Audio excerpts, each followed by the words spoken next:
Hello viewers, আমি মোহাম্মদ কবির Hussain. Take support বিডির YouTube চ্যানেলে আপনাদের সকলকে জানাই সাদর আমন্ত্রণ। বন্ধুরা, আজ আমি আপনাদের সাথে শেয়ার করার চেষ্টা করব কিভাবে আমরা আমাদের ইউটিউব চ্যানেলে সঠিক নিয়ম অনুসরণ করে একটি ভিডিও আপলোড করতে পারি। আশা করি আপনারা আমার সাথেই থাকবেন টেক সাপোর্ট বিডির সাথে। চলুন শুরু করা যাক। তো দেখুন যে আমি যে জিমেল দিয়ে আমার ইউটিউব অ্যাকাউন্টটি ক্রিয়েট করা আছে সেই জিমেলটি লগ ইন করা অবস্থায় youtube.com এ যখন আসলাম, তো এখন দেখুন যে এখানে আমরা আপলোডের একটি আইকন পাচ্ছি। তো এই আইকনের উপরে ক্লিক করব। ক্লিক করার পরে আপলোড ভিডিও গো লাইভ। তো আমরা যেহেতু ভিডিও আপলোড করতে চাই এই জন্য আপলোড ভিডিওতে ক্লিক করব। তো ক্লিক করার পরে এখন আমাদেরকে ভিডিও আপলোড করার জন্য একটি জায়গা দিবে বা অপশন দিবে। তো আমি ভিডিওটি আপলোড করার জন্য আপলোড এই আইকনে ক্লিক করছি। ক্লিক করার পরে এখন আপনার ভিডিওটি যেখানে আছে, আপনার কম্পিউটারে যে ড্রাইভে আছে সেই ড্রাইভ থেকে আপনি ভিডিওটি সিলেক্ট করে দিবেন। তো দেখুন যে আমার এই মুহূর্তে ডেস্কটপে একটি ভিডিও আছে। তো ডেস্কটপ সিলেক্ট করলাম। এরপরে আমরা যদি একটু নিচের দিকে আসি, তো এখানে দেখুন যে lead generation tutorial in Bangla 2018 একটা নামে একটি ভিডিও আছে আপনাদের দেখানোর জন্য। এটা আমি এখানে রেডি করে রেখেছি। তো আপনি এখানে ডাবল ক্লিক করতে পারেন অথবা এই ভিডিওর উপর একটা ক্লিক করে ওপেন এখানে ক্লিক করতে পারেন। তো তাহলে আপনার ভিডিওটি আপলোড শুরু হয়ে যাবে। তো দেখুন ভিডিওটি অলরেডি আপলোড কমপ্লিট হয়ে গেছে। এখন আমাদের যে কাজটি করতে হবে, টাইটেল, ডেসক্রিপশন এবং ট্যাগ এই তিনটি ফিল আপ করতে হবে। তো প্রথমে আমাদের কাজ হচ্ছে টাইটেল।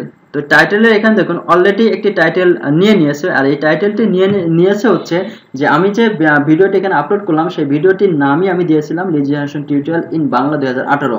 তো এই জন্য এটা টাইটেল হিসেবে নিয়েছে। তো আপনি চাইলে এই টাইটেলটা রাখতে পারেন, আবার চাইলে এটা ডিলিটও করে দিতে পারেন, দিয়ে নতুন টাইটেল নিতে পারেন। তো সবথেকে বেটার প্র্যাকটিস হচ্ছে যে আপনার যে ভিডিওর সেই ভিডিওর নামে আপনি এখানে যে টাইটেলটি ইউজ করবেন সেই টাইটেলটি আপনার ভিডিওতে দিয়ে আসবেন।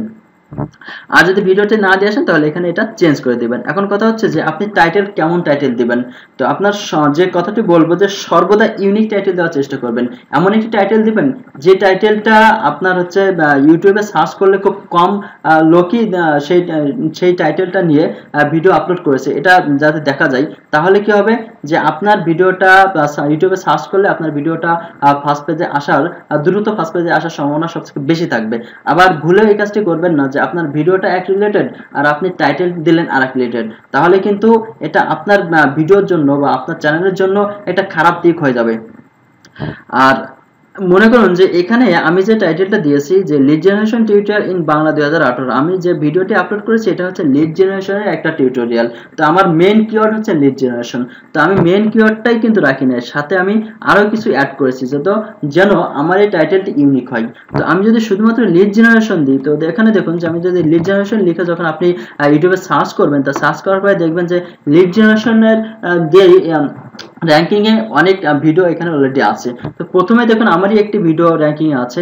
তো এভাবে যদি আপনি শুধুমাত্র লিড জেনারেশন দিতেন বা আপনার ভিডিওর যে মেইন কিওয়ার্ড সেই মেইন কিওয়ার্ডটাই যদি আপনি টাইটেলে দিতেন তাহলে কিন্তু আপনার ভিডিওটি র্যাঙ্কিং এ আসতে অনেক দেরি হতো। এজন্য আমি ইউনিক করার জন্য lead generation tutorial in Bangla 2018 এরকম কিছু যুক্ত করে দিয়েছি। তো আপনারা সব সময় আপনার ভিডিও রিলেটেড টাইটেল দিবেন এবং সেই টাইটেলটি ইউনিক করার চেষ্টা করবেন। তো এখন আসা যাক ডেসক্রিপশনে আপনি কি লিখবেন। ডেসক্রিপশনে আপনার ভিডিওতে আপনি যা শিখিয়েছেন, যা দেখিয়েছেন সেই বিষয়ের কিছু অংশ এখানে তুলে ধরবেন, যেন আপনার অডিয়েন্স যদি আপনার ডেসক্রিপশনটা পড়ে তাহলে সে ডেসক্রিপশন থেকে বুঝতে পারে যে আপনার ভিডিওতে যদি সে প্লে করে যদি সে ভিডিওটি দেখে তাহলে যেন যে আপনার ভিডিও থেকে সে এই বিষয়গুলো শিখতে পারবে, জানতে পারবে। তো আপনি সেই রিলেটেড কিছু কথা ডেসক্রিপশনে লিখবেন এবং আপনার যদি কোনো লিঙ্ক দেওয়ার প্রয়োজন হয় সেই লিঙ্কটি আপনি ডেসক্রিপশনে অ্যাড করবেন। যেমন আপনার যদি আপনার যে ফেসবুক পেজ আছে বা ফেসবুক গ্রুপ আছে, সেই ফেসবুক পেজ বা গ্রুপের লিংক যদি এখানে দিতে চান অথবা অন্য কোনো ভিডিওর লিংক যদি এখানে দিতে চান, তো মোটামুটি যত লিংক আছে সমস্ত লিংক আপনি আপনার ডেসক্রিপশনে অ্যাড করতে পারবেন। তো এরপরে আমাদের বিষয় আছে ট্যাগটা হচ্ছে মেইন ফ্যাক্টর। তো আমাদের ট্যাগটা ভালো করে, ট্যাগ বলতে কি বোঝায়? ট্যাগ বলতে কিওয়ার্ড, অর্থাৎ মানুষ ইউটিউবে আসে যা দিয়ে সার্চ করে সেটা হচ্ছে ট্যাগ। তো আপনার ভিডিওটা মনে করেন যে লিড জেনারেশন, তো মানুষ যদি লিড জেনারেশন লিখে সার্চ করে তাহলে লিড জেনারেশনে একটি ট্যাগ। এরপরে মনে করেন যে মানুষের সার্চ করলো lead generation tutorial in Bangla, তাহলে এটা হচ্ছে একটা ট্যাগ। তো এইভাবে ট্যাগও ইউনিক ট্যাগ দেওয়ার চেষ্টা করবেন, যে আপনার ওই ট্যাগ দিয়ে যদি কেউ সার্চ করে তাহলে যেন আপনার ভিডিওটি চলে আসে। তো মনে করেন যে আমরা যদি এখান থেকে টাইটেল থেকে ট্যাগ নিতে চাই, তাহলে লিড জেনারেশন এটি একটি ট্যাগ, তো আপনি এই ট্যাগটি এখানে দিয়ে দিতে পারেন। এরপর লিড জেনারেশন টিউটোরিয়াল এটি একটি ট্যাগ, তো আপনি এটাও একটা ট্যাগ হিসেবে দিতে পারেন। এরপরে লিড টিউটোরিয়াল ইন বাংলা, এটাও কিন্তু একটা ট্যাগ, আপনি পুরোটাও আবার এখানে দিয়ে দিতে পারেন, যে পুরোটা নিয়ে একটা ট্যাগ।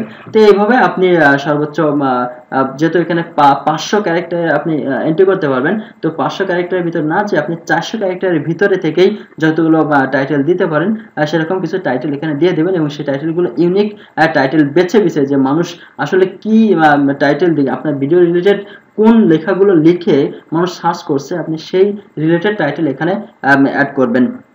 তো টাইটেল নিয়ে একটি সাইট আছে যেখান থেকে ইউনিক টাইটেল বের করে নিয়ে আসা যায়। তো ইনশাল্লাহ আমি আগামী কোনো একটা দিন কোনো একটা ভিডিওতে সেই সাইটটা নিয়ে আপনাদের সাথে আলোচনা করব। এবং আরও একটি টুলস আছে, যে টুলসের সহায়তায় আমরা খুব সুন্দরভাবে ট্যাগগুলো বেছে নিয়ে আসতে পারি। তো সে টুলস নিয়েও আমি ইনশাল্লাহ সামনে ভিডিওতে আপনাদের সামনে আলোচনা করব। তো এরপরে আমাদের যে কাজ সেটি হচ্ছে, দেখুন যে এখানে অ্যাডভান্স একটি বাটন আছে, তো আমরা অ্যাডভান্সে চলে যাব। অ্যাডভান্সে যাওয়ার পরে এখানে আছে ক্যাটাগরি।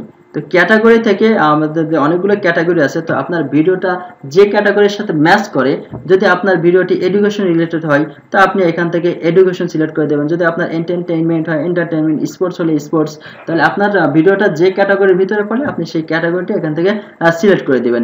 এরপরে আপনার এখান থেকে রেকর্ডিং ডেট, তো আপনি কোন ডেটে রেকর্ড করেছেন আপনি এখান থেকে সেই ডেটটি এখানে দিয়ে দিবেন। তো এটা আছে অ্যাডভান্স সেটিং এ আপনি এই কাজটি করবেন। তো আমরা আবার বেসিকে ফিরে যাই, বেসিক ইনফোতে ফিরে আসার পরে এখন এখানে দেখুন যে পাবলিক আছে, তো আপনি পাবলিকে দেখা যাচ্ছে, তো পাবলিকে ক্লিক করলে আমরা চারটা অপশন দেখতে পাচ্ছি, public, unlisted, private, schedule. Public দেখে যদি আপনি এই ভিডিওটি পাবলিক বাটনে ক্লিক করেন তাহলে এটা সবার জন্য উন্মুক্ত হয়ে যাবে ভিডিওটি। যদি আনলিস্টেড সিলেক্ট করে আপনি পাবলিশ করেন তাহলে আপনার এই ভিডিওর যে ইউআরএলটা, যে লিঙ্কটা আছে সেই লিঙ্কটা যাদের কাছে দিবেন, যাদের কাছে থাকবে অনলি তারাই দেখতে পাবে, আদার আর কেউ দেখতে পারবে না। এবারে প্রাইভেট করে যদি পাবলিশ করেন তাহলে শুধুমাত্র আপনিই দেখতে পারবেন, আপনি আপনার চ্যানেলে অনার, আপনিই দেখতে পারবেন, আদার কেউ দেখতে পারবে না। এরপরে শিডিউল বলতে যে দেখুন যে আপনি ডেট এবং টাইম অনুযায়ী আপনার ভিডিওটা পাবলিশ করতে পারেন। তো আপনি ডেট এবং টাইম দিয়ে দিলে, দিয়ে যখন আপনি এটা পাবলিশ ক্লিক করে রাখবেন তখন এটা আপনি যে ডেট এবং টাইম দিয়ে রাখবেন অটোমেটিক সেই ডেট এবং টাইমের সময় অনলি পাবলিশ হবে, আর এর আগে কিন্তু এটা পাবলিশ হবে না। তো এরপরে এখানে আছে দেখুন অলসো শেয়ার অন টুইটার, বা অর্থাৎ এখানে যদি আমরা টিক দিয়ে রাখি, টিক দিলে আপনার হচ্ছে যে সেই অ্যাকাউন্ট লগ ইন করতে বলবে এবং এটা এর সাথে অ্যাডজাস্ট করে দিতে বলবে। তো আপনি সেটা অ্যাডজাস্ট যদি করে দেন তাহলে কি হবে, যে যখন আপনি আপনার ভিডিওটি পাবলিশ করবেন তো সাথে সাথে টুইটারেও আপনার এই ভিডিওটি অটোমেটিক পাবলিশ হয়ে যাবে। এরপরে আছে অ্যাড টু প্লেলিস্ট। তো অ্যাড টু প্লেলিস্টের এখান থেকে আপনি প্লেলিস্ট ক্রিয়েট করে আপনার ভিডিওতে বা প্লেলিস্টে অ্যাড করতে পারেন। তো আপনার যদি দেখেন যে এটা ধারাবাহিক কোনো ভিডিও হয়ে থাকে তাহলে আপনি সর্বদা একটা প্লেলিস্ট ক্রিয়েট করে নেবেন। তো মনে করেন যে আমার এটা একটা ধারাবাহিক ভিডিও, তো আমি যে এটা হচ্ছে লিড জেনারেশন রিলেটেড ভিডিও, তো লিড জেনারেশন নিয়ে বা লিড জেনারেশন টিউটোরিয়াল বা লিড জেনারেশন বাংলা টিউটোরিয়াল এরকম কোন একটা নাম দিয়ে আপনি এখানে একটা প্লেলিস্ট ক্রিয়েট করতে পারেন। তো সাপোজ এখানে আপনি লিখে যখন ক্রিয়েট নিউ প্লেলিস্টে ক্লিক করবেন, তো আমি মনে করেন যে শুধুমাত্র লিড জেনারেশন, তো লিড জেনারেশন এর নামে একটা প্লেলিস্ট তৈরি করব। তাহলে আমি এটা এখানে লিখলাম, লেখার পরে দেখুন যে ক্রিয়েট নিউ, এটা যখন আমি ক্লিক করব দেন এটা হচ্ছে ক্রিয়েট। এভাবে আপনারা যখন করবেন তখন এটা দেখুন যে লিড জেনারেশন নামে একটি প্লেলিস্ট এখানে অলরেডি ক্রিয়েট হয়ে গেছে। তো এটা এই ভিডিওটি এই লিড জেনারেশনের প্লেলিস্টের আন্ডারে এটা চলে আসলো। তো এখন এখানে আরেকটি কাজ হচ্ছে, সেটা হচ্ছে আমাদের ভিডিও থাম্বনেল অ্যাড করতে হবে। তো আপনি একটু যদি নিচের দিকে আসেন তো এখানে দেখুন যে তিনটা থাম্বনেল যেটা ভিডিও থেকে নিয়ে নিয়েছে সেটা দেখা যাচ্ছে। তো আপনার যে থাম্বনেলটি পছন্দ হয় আপনি সেই থাম্বনেলটি জাস্ট সেট অ্যাজ থাম্বনেল এটা ক্লিক করলে সেটা আপনার ওই ভিডিও থাম্বনেল হিসাবে সেট হয়ে যাবে। তো এখানে আরেকটা অপশন যেটা আসার কথা ছিল এখানে আসে নাই, সেটা হচ্ছে কাস্টম থাম্বনেল, মানে আপনি আপনার মতো করে একটা আপনার ডিজাইনকৃত কোনো থাম্বনেল এখানে সেট করতে পারেন। তো আপনি কি করবেন, যে কাস্টম থাম্বনেলে ক্লিক করে আপনার যে থাম্বনেলটি সেই থাম্বনেলটা এখানে সিলেক্ট করে দিবেন, তাহলে দেখবেন যে সেই থাম্বনেলটি এখানে শো করবে এবং সেটা আপনার ভিডিও থাম্বনেল হিসেবে সেটা এখানে সেট হয়ে যাবে। দেন আপনি ফাইনালি পাবলিশ বাটন ক্লিক করে দিলে আপনার হচ্ছে ভিডিওটি পাবলিশ হয়ে যাবে। তো মোটামুটি এটাই ছিল আজকে আপনাদের একটা ভিডিও কিভাবে পাবলিশ করতে হবে, পাবলিশ করার যে নিয়মগুলো সেই নিয়মগুলো যদি আজকের ভিডিওটি আপনার ভালো লেগে থাকে তাহলে অবশ্যই লাইক করবেন। আর যে কোনো ধরনের প্রশ্ন থাকলে কমেন্টস বক্স খালি আছে, সেখানে কমেন্টস করবেন, আপনার বন্ধুদের সাথে শেয়ার করবেন। আজকের মতো এখানে বিদায় নিচ্ছি। আল্লাহ হাফেজ।